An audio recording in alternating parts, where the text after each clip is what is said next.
এই পৃথিবীতে অপ্রিয় সত্যি কি জানেন?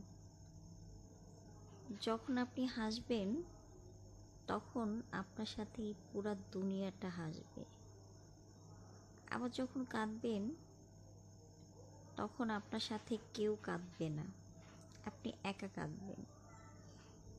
এটাই হচ্ছে অপ্রিয় সত্য।